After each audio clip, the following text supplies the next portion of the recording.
the operational budget.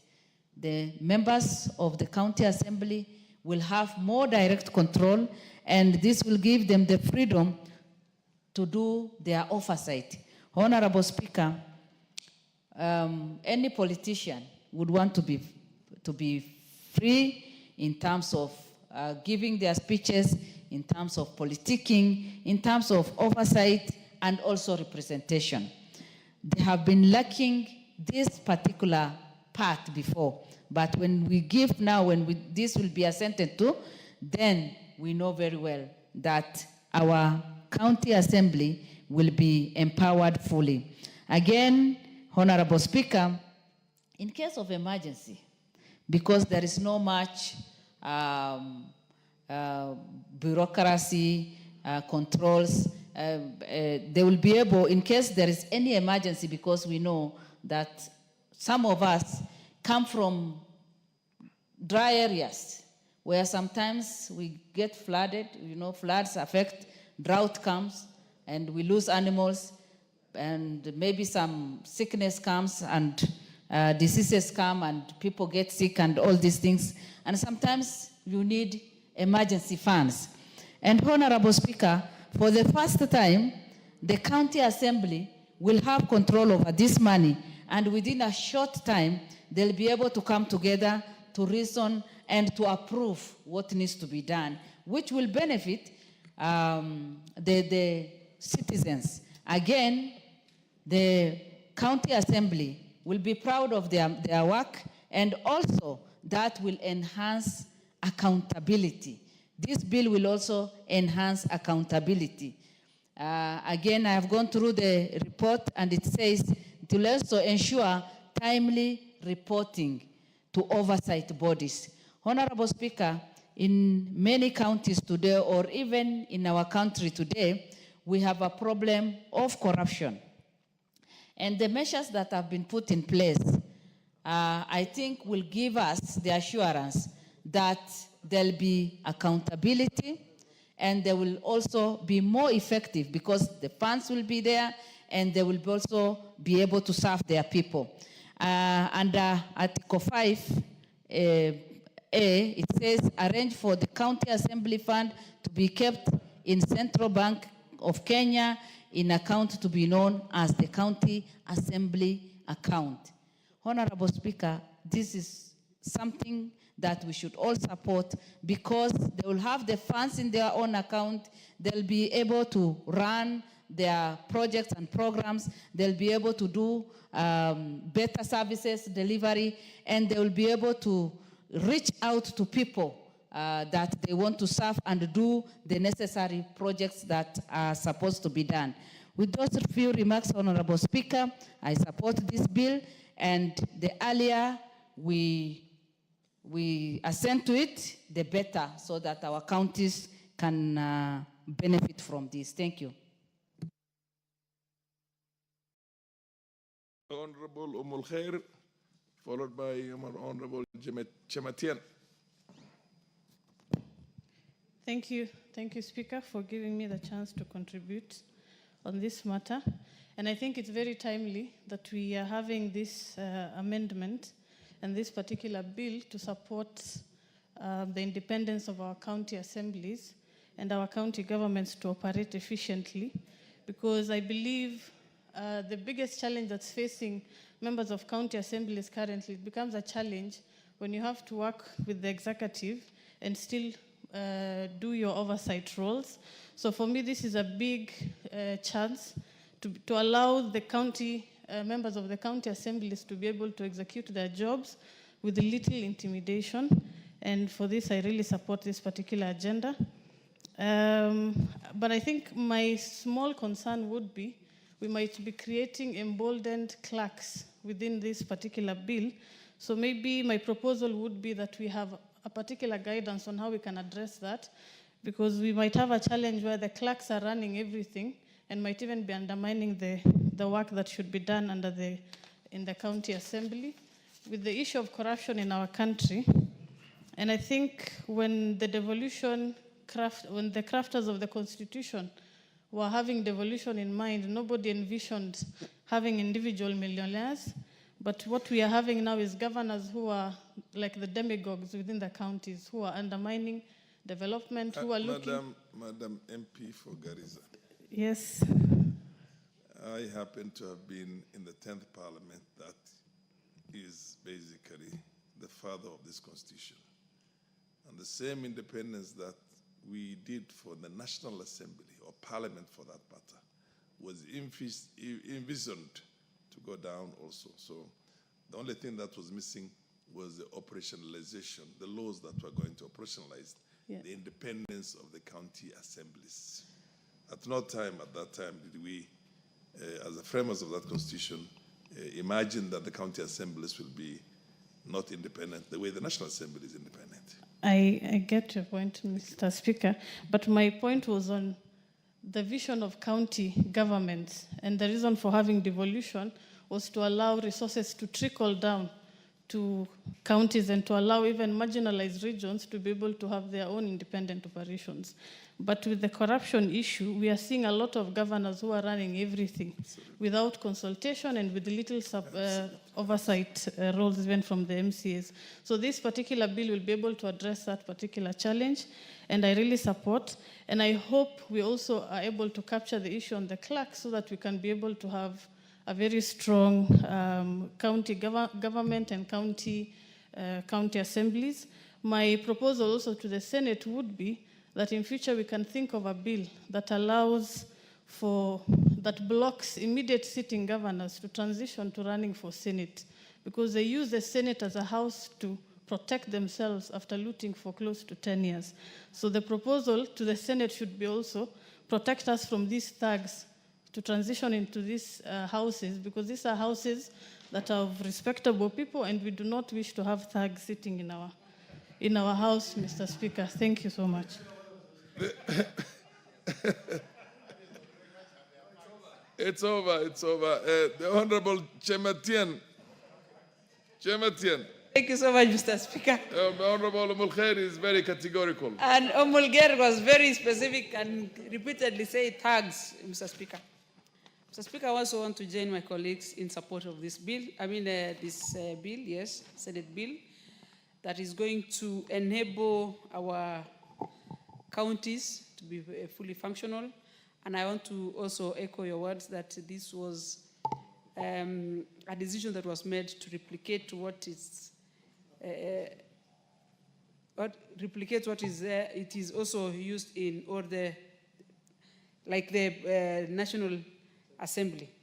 Mr. Speaker, if you go through the bill, it has categorically shown how this fund is going to be utilized, it's going to be expensed, and to almost an extent that they are actually giving details on how the money is going to be managed.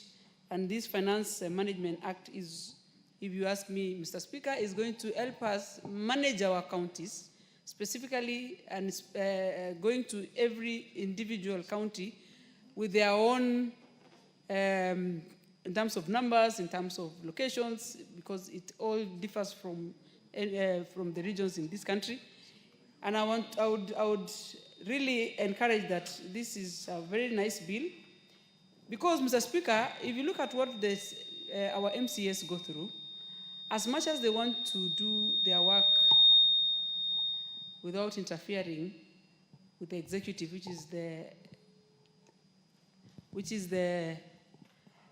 I'm distracted a bit, Mr. Speaker. We have two mics on. Can you switch off the one with Mulkhair? Yes.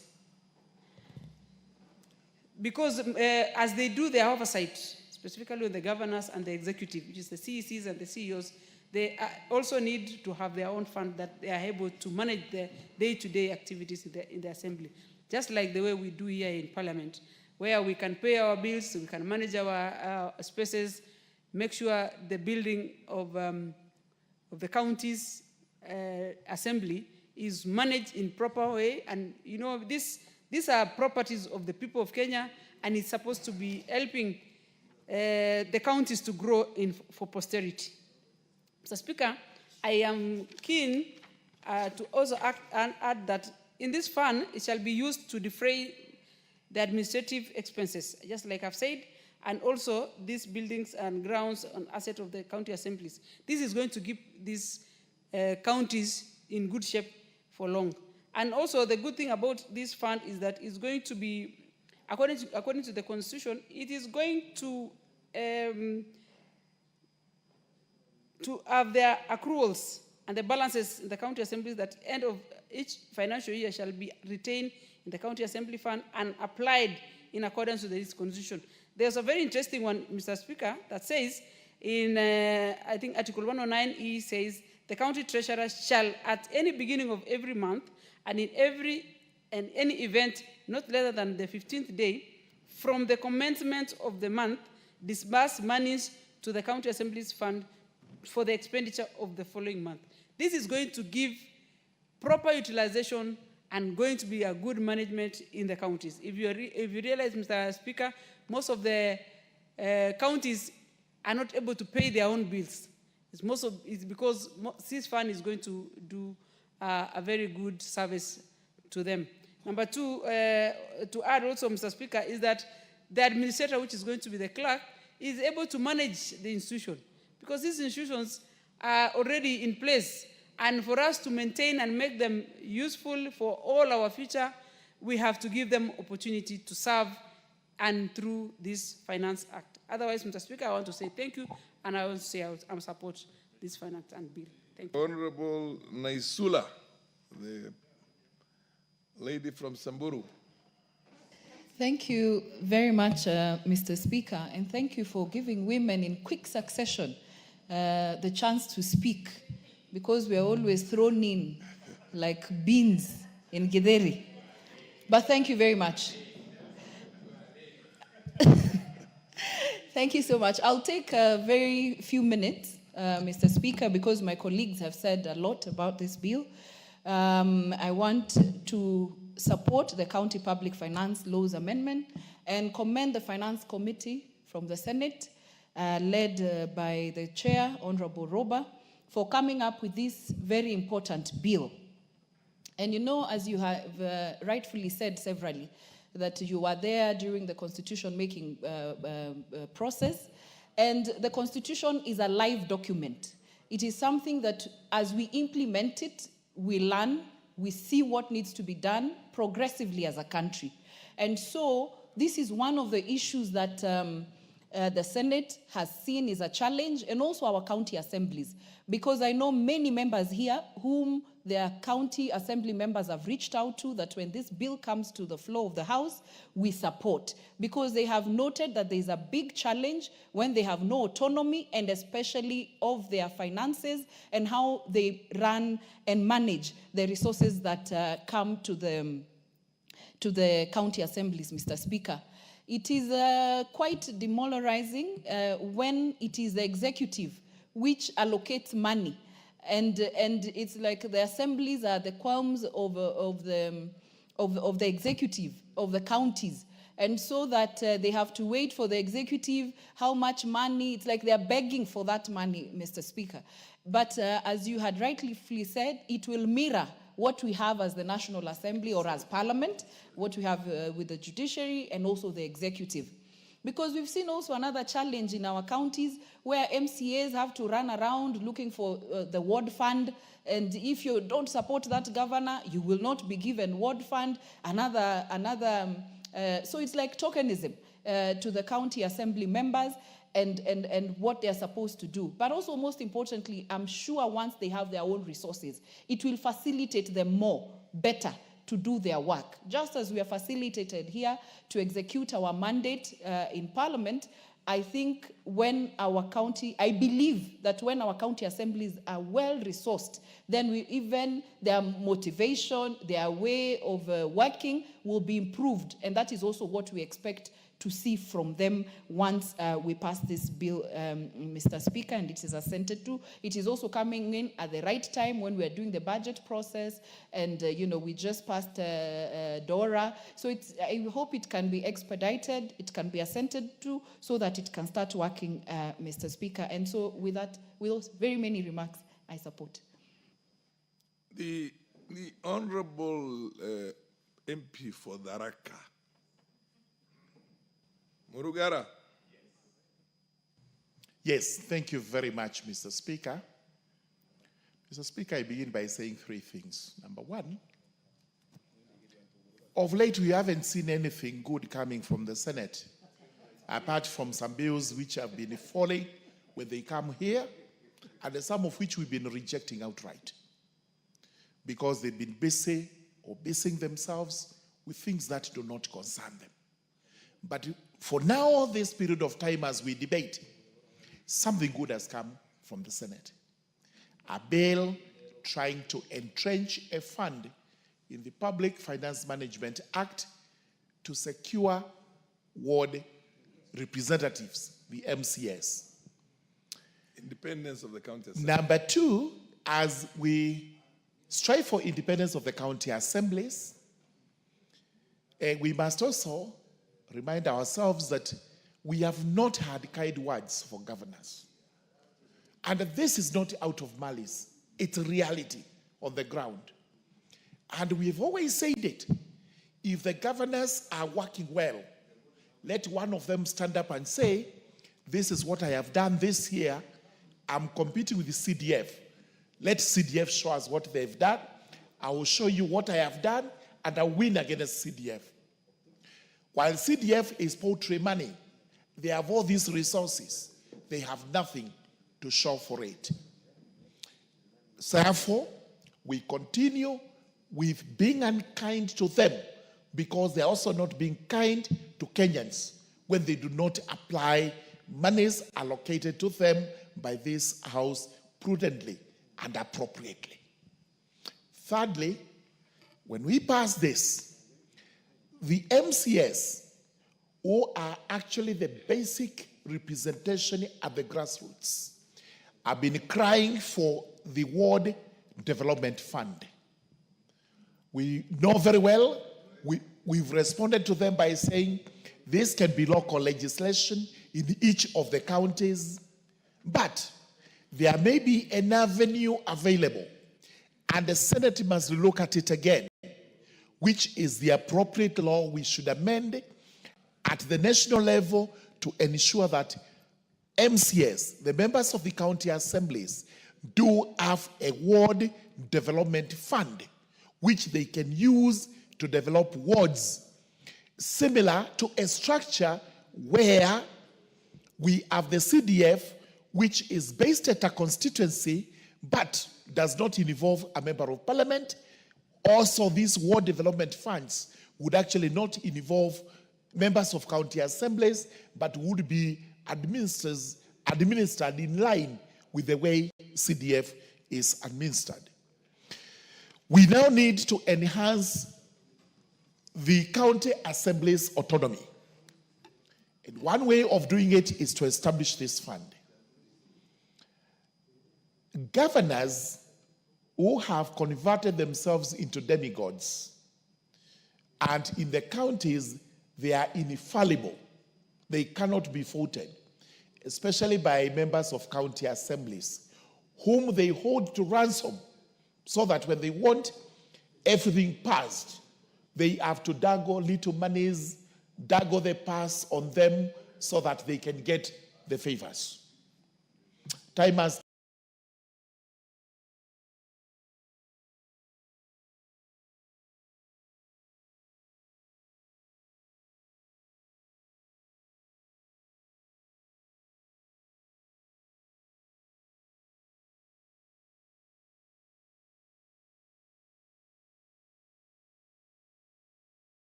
these funds to ensure that if there is any intention of pilfering the money, ensuring that it is not used in the right way, there are interventions and interjections at that level to ensure the funds are protected.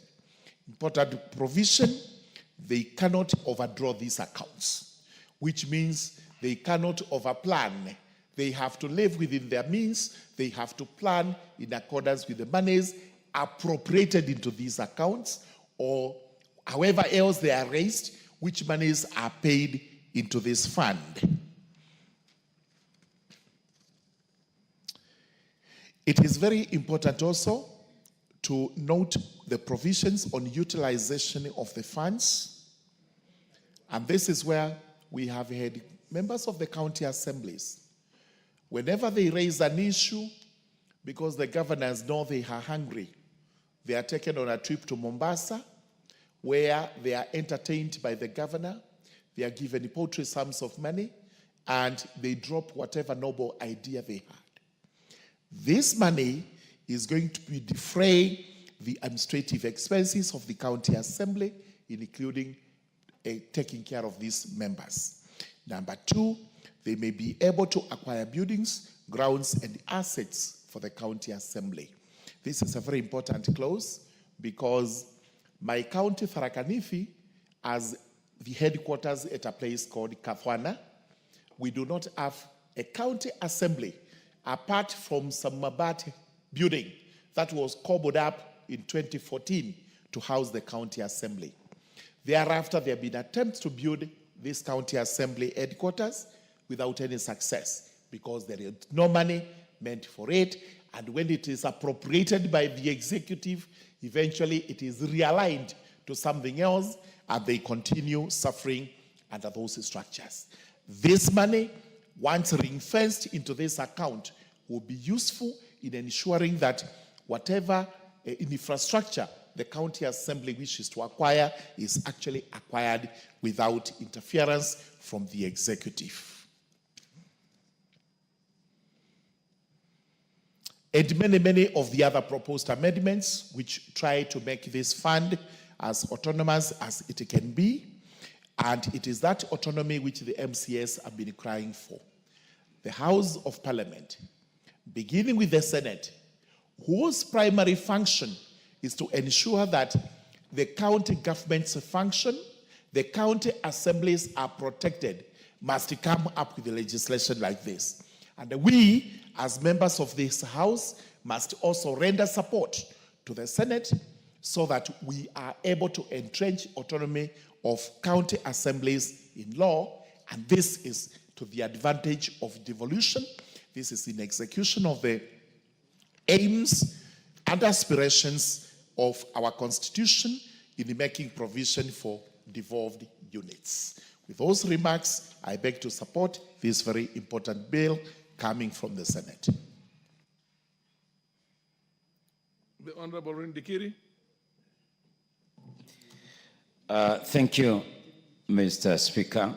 I join my colleagues in support of this amendment to ensure there is autonomy in the operations of our county assemblies.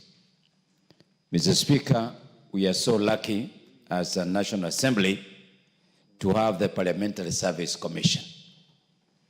This takes care of the activities and operations of the National Assembly. Our county assemblies don't have. Yet, in the spirit of good governance, all the institutions charged with the responsibility of oversight. Honorable Rindikiri, county assemblies also have the same thing. We have the Parliamentary Service Commission. They also have a county service. I hear you, but what am I saying on that? But they don't have that autonomy in terms of... They don't have the autonomy. Financial autonomy. That's what I said. Absolutely. And that's what my point. So, even that county public service board, to a great extent, is also controlled by the executive. Now, in the spirit of good governance, there is what we call participation, principle participation. Our MCAs, they are involved in the public participation when the budget process is taking place. And the MCAs want to be responsive to their wants. But their operations are curtailed because their salaries come through the executive. Their petty cash comes through the executive. Their benefit comes through the executive. And by the nature of this executive today in the governance, they have used that lapse in law to control and manage the county assemblies. Mr. Speaker, it is very, very, very bad in the spirit where in this era we are exercising good governance. You cannot be a good governor if you are not giving the freedom to those people who are supposed to be oversighting you. I want to give a clear example of our county Meru, where we have been for the last almost like 2 years, where there is no oversight, there is no monitoring, there is no evaluation of what is happening. There is drama everywhere. The MCAs are being divided simply because the executive has taken control of the finances. In leadership, in governance, it is the control of finance that matters quite a lot. And once the governor is in control of finance, the other matters are left now to the mercy of that governor. Mr. Speaker, it is the high time that we support the MCAs to be autonomous in their operations so that they can be able to execute their representation and their oversight for the benefit of the people they represent in every ward. If we have to call in an example of bad governance, we can do a case study of Meru County between 2022 and 2024. And then now, if you want to do a good structure of study of good governance, we can start from last year up to now, where good governance and bad governance is very visible. I want to thank the Senate for the first time, because it has taken them quite a long time. And these are the things they are supposed to be doing. What they have been doing, trying to oversight even the National Assembly, it is long. And I want to thank our judiciary, because the judiciary has set the clear record. And I want to believe if the senators are serious, they will go back now and work with the county assemblies to oversight the executive. Mr. Speaker, this juggling of carrots by the executive to the MCs will come to an end because of this bill. And I want to believe now the cooperation between the oversighters, the National Assembly members of Parliament, and the MCAs will have now the freedom of serving our people without being now controlled by the executive. With those few remarks, I support this amendment and congratulate the Senate for the first time in my being in this house. This is the best thing they have done. Whatever they have been doing is trying to enter into other guys' territory and come out naked. I thank you, Mr. Speaker.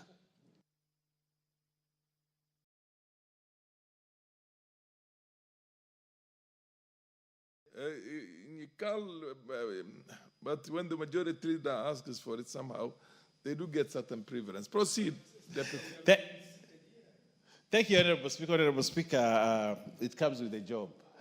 It comes with Proceed, Deputy Majority Leader. In the office. Honorable Speaker, I want to contribute to this very important bill from the Senate and actually congratulate the Senate for thinking about this. This is a matter, Honorable Speaker, that even when I served at the county, we thought about it and said, why can't the county assemblies be given autonomy in terms of funds?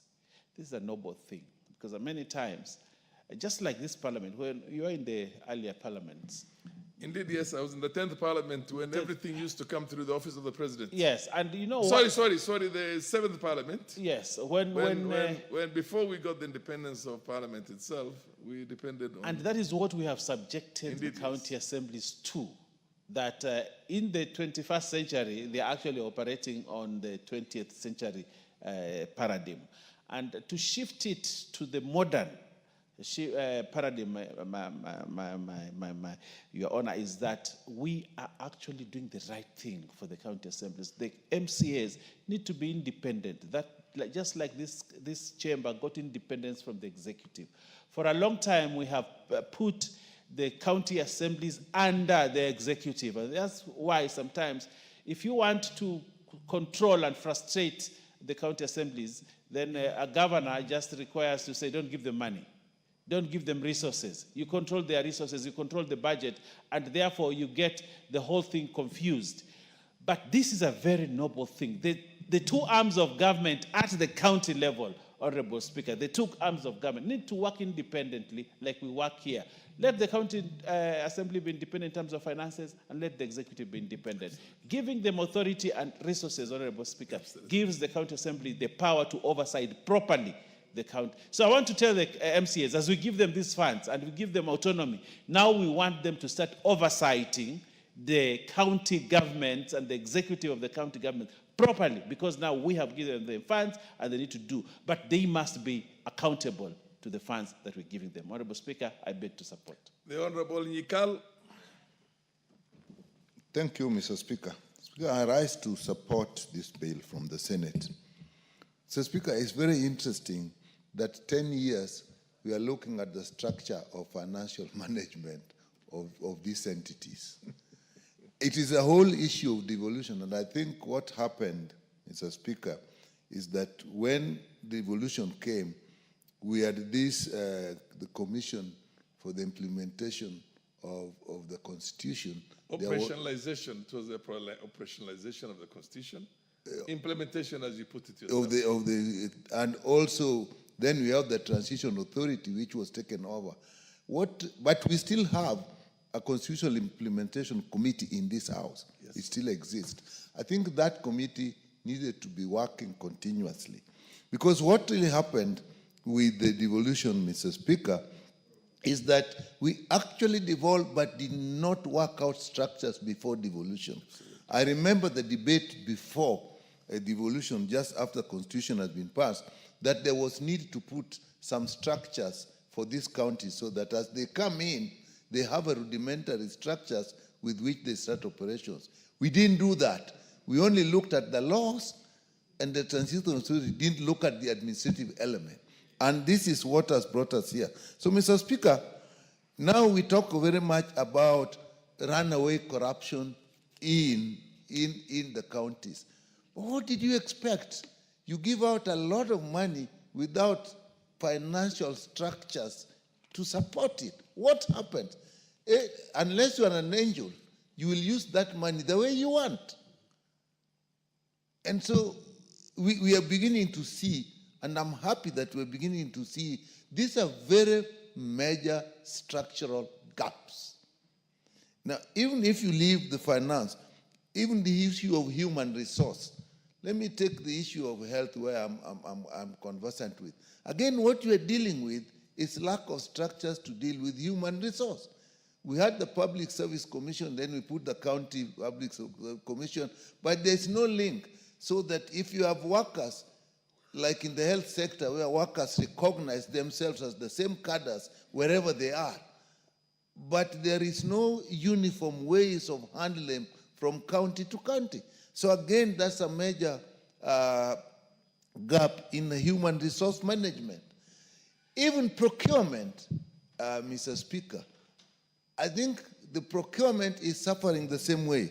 So, Mr. Speaker, I really support this because for once, we are actually taking a serious look at the financial structures that are needed in the county.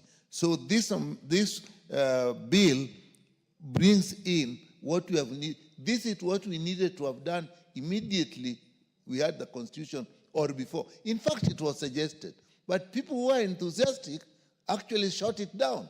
And maybe sometimes they saw further and they gave themselves room to use this money.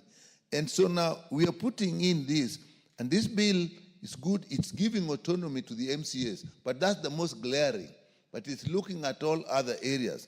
But then look at the issue, Mr. Speaker, of the autonomy of the assemblies. How can you oversight a person who is financing you? Structurally, it's not workable. That structure will just incapacitate you. And therefore, there's been a lot of disputes between the MCAs and the governors.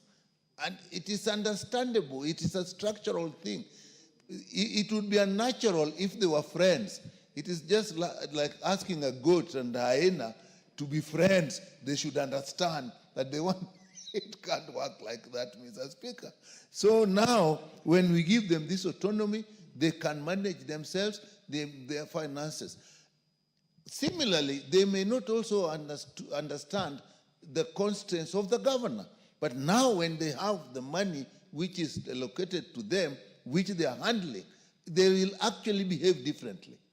So the issue that you are putting the governors to ransom and the governors, on the other hand, are actually denying you what you need to do so that you become weak and you become obedient, that is something that has gone.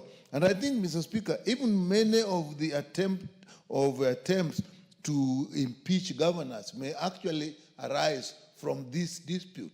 You are denying us this, tutakutoa tu. That is what has been going on. So now that we have put that in place, I think it will also we'll also need, after this has been implemented, to actually go into training and put structures for them. So, Mr. Speaker, I support this, but I'll also say we do not only need to look at the financial structures, we should also go ahead and look at the human resource management structures, procurement structures. Remember, we were recently just looking at how can they access funds from grants and from donors. That would be... Yeah. So, Mr. Speaker, I support. It's a big move, and it has shown us the way, and we expect more to come from the Senate. Thank you, Mr. Speaker. The Honorable Jaldesa, and followed by Oundo Wilberforce. Thank you, Mr. Speaker. I think I agree with the sentiments of the members who have expressed their views in that county assemblies should be given autonomy to make decisions on their own, not to rely so much on the executive of the governor, because the governors, if they are not able to control, if they do not have the autonomy on their own, then they cannot be able to, say, oversight the county government. And because of that we have many problems in the country. People are taken on small trips, and they think that that is good enough when counties traditionally have had some county the ward fund. These ward funds are not available. The governors take it away at any time at their own whims without any reference to the county assembly. And if they have the autonomy, that kind of thing will not happen. And with that, Mr. Speaker, I support. Yeah, the Honorable Oundo and then Kirima. Thank you, Honorable Speaker. Let me also stand here and support the Senate bill, the County Public Finance Laws Amendment Bill 2023. And let me also join my friends who have been here since the 12th Parliament that for the very first time, Senate has done something. For the very first time. Actually, this ought what they ought to be doing. Anything else is just wasting public resources. This is where their work is. When we were debating, Honorable Speaker, the question of, when we were debating the issue of the mediated version, bill, we didn't have very many kind words about the county governments.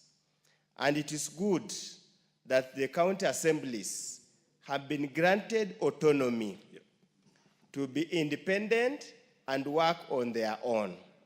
we hope and pray they will become a strong layer of oversight against the excesses of the county government.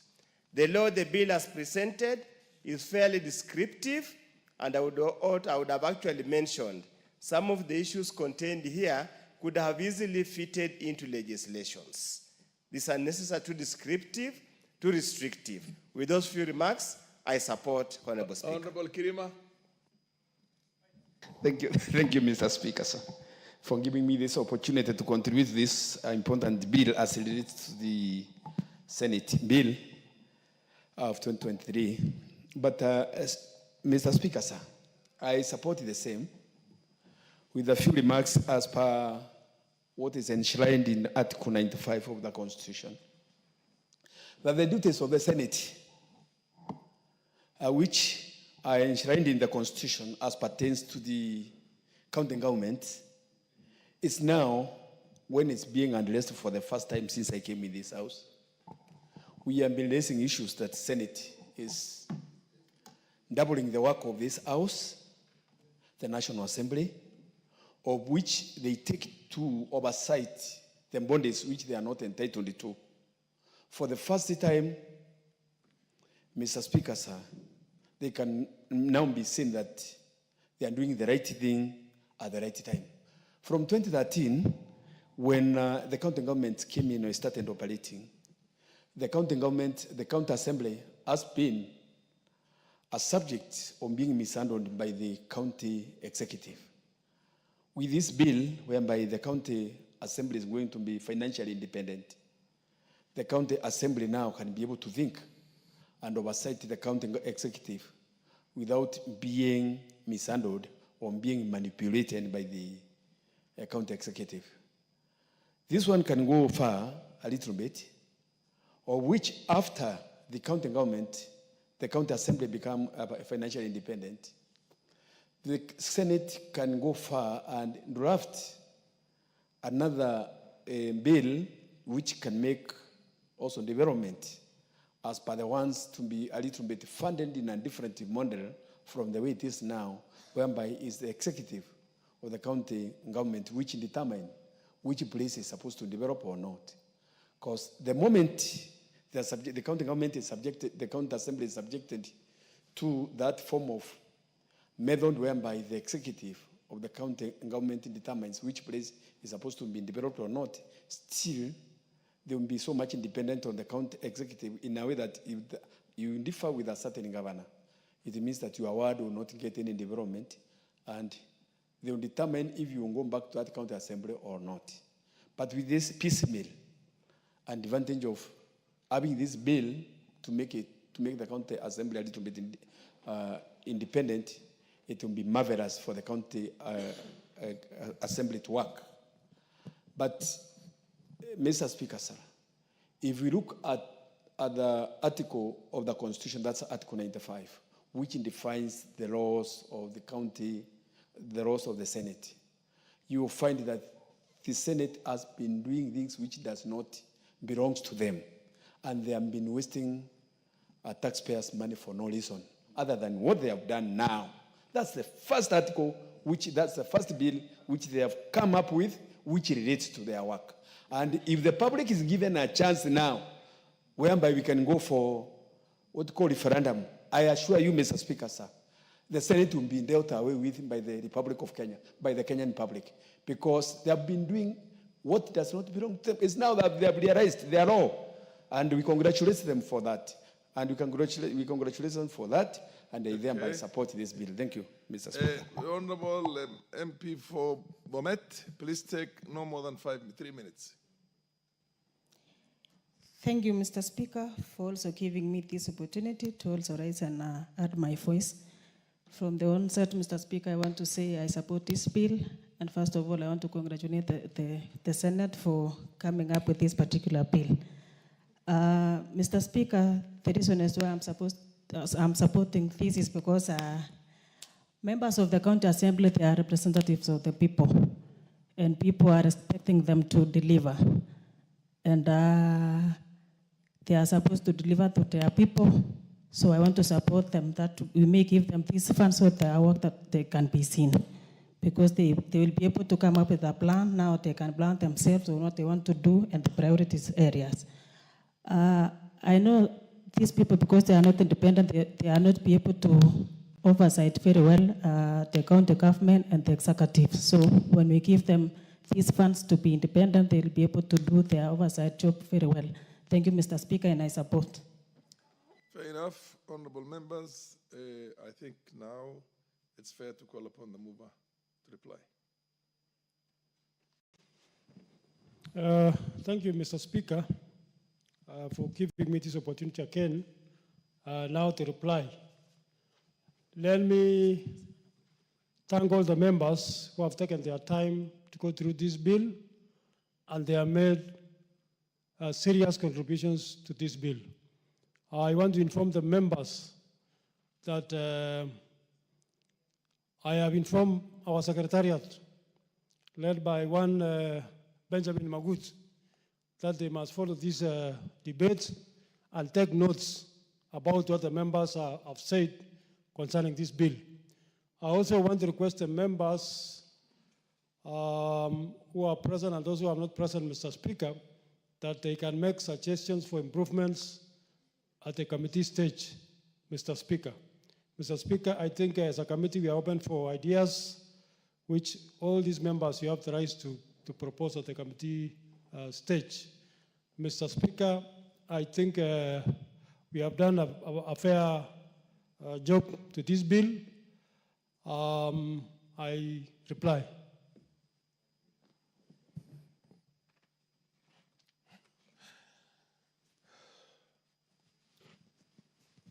Fair enough.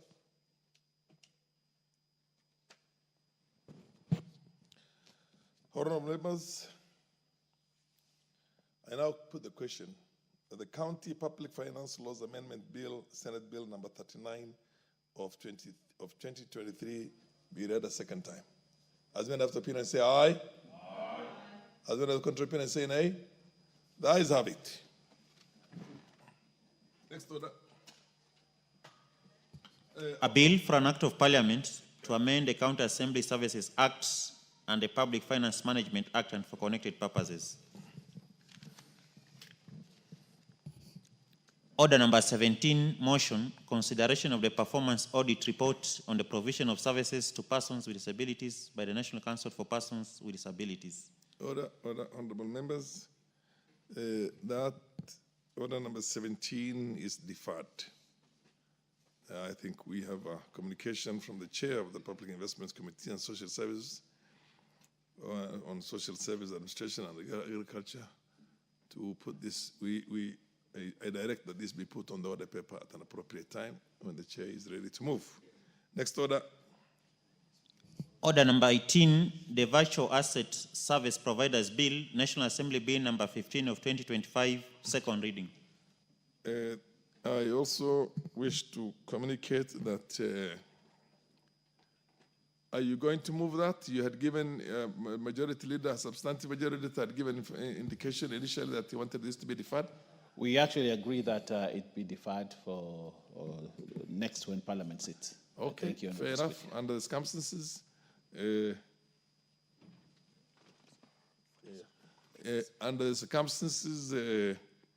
that one is that order number 18 is deferred to an appropriate date in the future. Next order. Order number 19, the Kenya Institute of Primate Research Bill, National Assembly Bill number 52 of 2024, second reading. The Honorable Chair of the Departmental Committee on Health, do you wish to move that? Okay, fair enough. Proceed. Thank you, Mr. Speaker. I arise to move bill on the Kenya Institute of Primate Research 2024, bill number 52 of 2024. Honorable Speaker, let me begin by thanking the members of our Health Committee that I chair for their support in the preparation and tabling of the committee report on the bill in this House. Mr. Speaker, the Kenya Institute of Primate Research Bill 2024, National Bill Assembly number 52 of 2024 by the Departmental Committee on Health was published on 26 November 2024. The bill was read for the first time in this House on Thursday, 5th December 2024, and thereafter committed to the Departmental Committee on Health for consideration and reporting to the House pursuant to the provisions of Standing Order 127. Mr. Speaker, the principal object of this bill is to make provision for the establishment, powers and functions of the Institute of Primate Research. Mr. Speaker, this institute does conduct research using non-human primates and other experimental animals for the improvement of human health through innovative preclinical research. Basically, this is an institution that exists and it's just doing research using primates and other animals, particularly the basic research that we normally do in the development of medicines, vaccines, when they still cannot be actually applied on human beings. And this bill therefore seeks to actually establish this in law and give it the powers and proper functions according to the law. Mr. Speaker, currently this is operating under legal notice number 273 of the 2017 of the Kenya Institute of the Science and Technology Innovative Act. So, Mr. Speaker, it is operating under legal notice under that act. And what this bill intends to do, Mr. Speaker, is now to establish a full act on which it will operate so that it becomes a legal entity on its own. And this is important, Mr. Speaker, because from 1958, when this institute was actually established, it has been operating, but without a law, just under legal notice.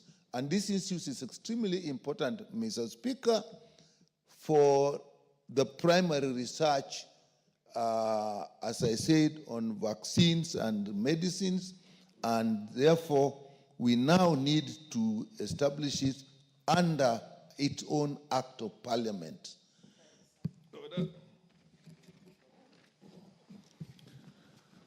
Honorable Inyikal, the next time this debate on this bill resumes, you have 41 minutes to contribute, to move actually. Okay. Honorable members, the time being 7 p.m., this House stands adjourned until Tuesday, the 24th of June, the year 2025 at 2:30 p.m.